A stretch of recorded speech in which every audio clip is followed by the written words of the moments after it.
I walked into that networking event and panicked. So I went home, cracked open a Diet Coke, and turned on Downton Abbey. I honestly thought, I am just not good at getting clients. But later, I shared that story and someone said, I need to work with you. I wasn't even trying to sell, just telling the truth the right way. And in this video, I'll show you how to use your own moments like that. Not to go viral, but to have people say, I trust her. I want to work with her. So let's get real for a second. Most coaches, they're wasting their time on the wrong thing, posting more content, dishing more tips, hoping that if they're just valuable enough, someone will magically click book now. But let's face it, we're all swimming in value right now. Thanks to AI, you can get 1,000 content ideas and a meal plan for your dog in 10 seconds. What people are starving for is you, more human connection. And that's why the fastest way to attract dream clients, it's not more content. It's also not more value. It's a skill that only humans have, storytelling, but not the kind that you're probably picturing. We're not talking trauma dumps or did that actually happen type stories that only Steve Irwin could tell. I'm talking about short, strategic stories. Ones you can write during a 10-minute coffee break that let people see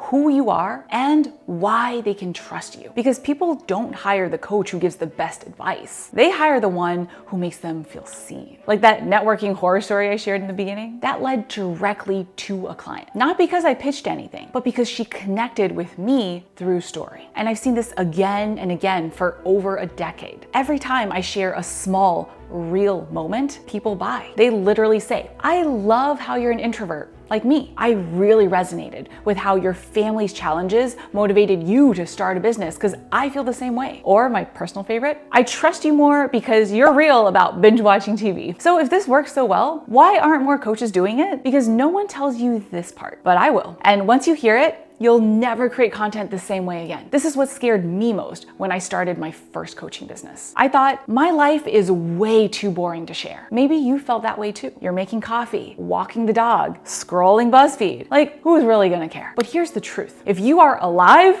you have stories. Seriously. High five to that. You just have to start seeing them differently. Most of us were taught that storytelling is about what happens, the plot, the drama, the crocodile wrestling Steve Irwin moment. But when it comes to getting clients, it's not about having some wild story. It's about taking a normal moment and sharing it in a way that hits someone right in the heart. And for that, there is a super simple framework that I love from the book Storyworthy by Matthew Dix. It's called the 5-second rule. Here's the gist. Every great story has a moment, just 5 seconds, where something shifts. You realize something. You see the world or yourself differently. That's the emotional core. To make it land, you start with the opposite, the before. Then you reverse engineer your way to that turning point. It doesn't have to be a big transformation either. Sometimes the smallest moments hit the hardest. Take that networking story that I shared earlier. The emotional core wasn't the event, it was the belief underneath. I'm too introverted to succeed in business. But that belief shifted when someone hired me, not in spite of my introversion, but because of it. So how do you start finding stories like that in your own life? Here's a super simple 3-step exercise. 1, write down 3 moments where something shifted or clicked for you, even if it felt super small. 2, identify the before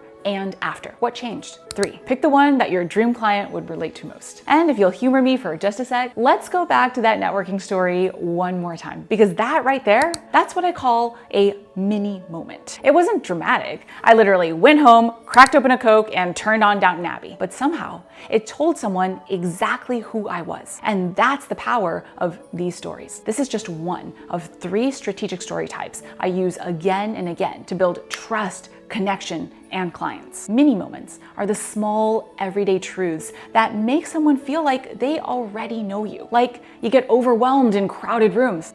Twins. Or you started your business during your baby's nap times. Or that you drink 3 Red Bulls a day to survive. No judgment here. They're the things we almost skip over because they feel too ordinary. But those are the exact moments that make someone stop and think, wait, I thought I was the only one. Because people don't buy from coaches who feel perfect. They buy from coaches who feel familiar. But let's zoom out for a second. Because mini moments make people feel like they know you. But your origin story is what makes them trust you. It's the story that answers, why does she do this? Why do I believe her? Because once someone resonates with who you are, then they want to know what drives you. For me, that story starts in a cubicle. I was working a 9-to-5 that I really did not enjoy. Same PowerPoints, same calls, same sinking feeling in my stomach every single day. And I remember thinking, is this it? Is this really gonna be my whole life? That moment, that big but internal realization is when everything shifted. I knew that I had to try the thing that I felt most scared to do, start my own business. Because if I didn't, I already knew how that story would end. And now, over a decade later, I help other people who are stuck in their own cubicle build the business that they've been dreaming about. Not because it was so easy or so natural for me, but because I remember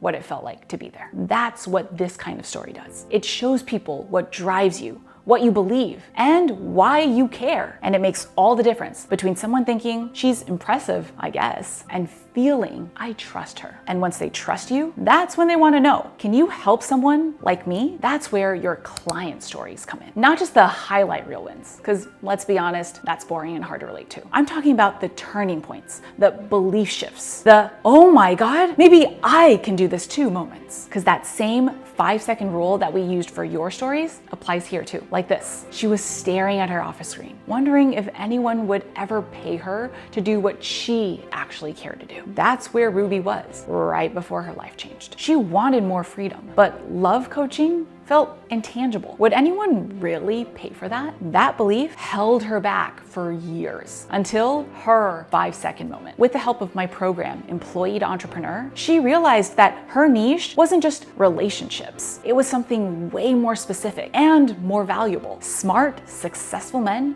who kept getting friend-zoned. That's how within 2 weeks, she landed her first $2,000 client. Today, she runs a multiple 6-figure business, helping those same men create real connection. And she hasn't stepped foot in a cubicle in years. And here's the cool part. I've had people join my program, not because of my story, but because they saw Ruby's. And they said, that's me, I need that too. So if you saw yourself in Ruby's story and you're ready to stop waiting, second guessing, or trying to figure it all out alone, you can get started right now with my free on-demand masterclass, How to Build Your Coaching Business and Replace Your Salary Before You Leave Your 9-to-5. It's the exact framework that Ruby used, and the same one that over 4,000 others have also used to start their own coaching business, even if they were short on time, still in a job, or had no idea where to even begin. Just head over to luisazhou.com/masterclass or click the link in the description below. Now, you've got stories, but how do you turn those into paying clients, especially when you're starting from scratch? Let me show you the exact strategy that I used to land my very first client. Before I had a niche, a website, or even a single post online. I call it the free taster strategy. Most people here start with free and end up making one of two mistakes. They either give away way too much and burn out, or they help people who were never going to buy. The free taster protects you from that. It gives just enough to show that you can help, while doing it in a way that builds trust and leads to actual paying clients. In this next video, I'll show you exactly how to use it, how long it should be, what to say, and the one thing that most new coaches forget that kills their sales. If you're a brand new coach and you want to land your first clients fast, this is the one to watch.